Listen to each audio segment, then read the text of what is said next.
হামজা চৌধুরীর জন্য বাংলাদেশ শুধু জন্মসূত্রে পাওয়া একটি দেশ নয়, এটি তার জন্য ভালোবাসা, তার আত্মপরিচয়ের গর্ব।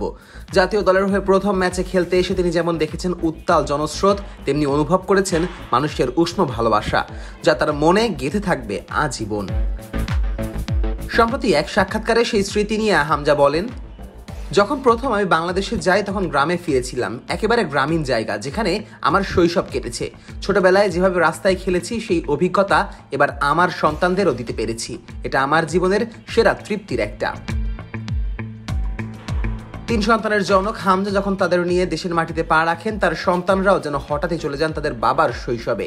তিনি বলেন, আমার ছোট ছেলে ফুটবল নিয়ে পাগল, সারাক্ষণ খেলা দেখে, মেয়ে আবার শিল্পমনা, তবে তার জন্য এই ভ্রমণটা ছিল খুব স্পেশাল।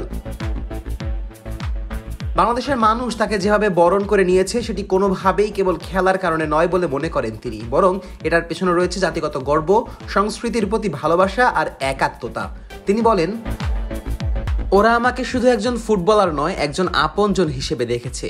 কেউ কেউ বলবে এতটা ভালোবাসা ভয়ঙ্কর হতে পারে, কিন্তু আমার কাছে এটা হৃদয়ের কথা।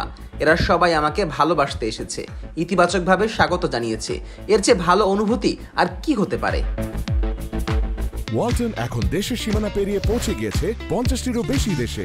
ওয়ালটন, ঘরে ঘরে, বিশ্বজুড়ে। হাজারো মানুষ যখন রাস্তায় দাঁড়িয়ে তাকে স্বাগত জানায়, স্টেডিয়াম যখন ম্যাচ শুরুর 4 ঘন্টা আগেই পূর্ণ হয়ে যায়, তখন হামজা বুঝে যান এ দেশ তার নিজের।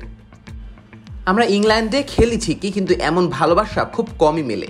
এখানকার মানুষের উন্মাদনা, আবেগ, ভালোবাসা সব মিলিয়ে এটা একটা অদ্ভুত রকমের অনুভূতি, যা ভাষায় বোঝানো যায় না, বলেছেন এই লেস্টার সিটির ফুটবলার। এই অনুভূতির সর্বোচ্চ প্রকাশ ঘটে যখন তিনি বাংলাদেশের হয়ে নিজের প্রথম আন্তর্জাতিক গোলটি করেন, সেটিও আবার হেড দিয়ে, যেটা নাকি ট্রেনিংয়ে আগে কখনোই করেননি। গোলের পর নিজের আনন্দকে ধরে রাখতে না পেরে হেসেই ফেলেছিলেন মাঠে। এ প্রসঙ্গে হামজা বলেন, সত্যি বলছি, আমি নিজেও অবাক হয়ে গিয়েছিলাম। হেড দিয়ে গোল করব সেটা ভাবিনি কখনো। বাংলাদেশে ফুটবল এখন যেন এক নবজাগরণের নাম। ক্রিকেটের সাফল্যের ভিড়ে যেটুকু চাপা পড়েছিল তা আবার জেগে উঠেছে হামজাদের মতো তরুণদের হাত ধরে।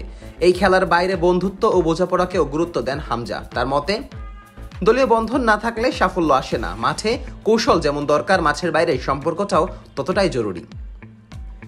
শেষ পর্যন্ত হামজার গল্প শুধু একজন ইউরোপীয় ফুটবলারের নয় যে হঠাৎ জাতীয় দলে খেলে সাড়া ফেলে দিয়েছেন। এটা একজন মানুষের গল্প, যিনি শিকড়ের ডাক শুনেছেন, হৃদয়ের টানে ফিরেছেন তার নিজের দেশে।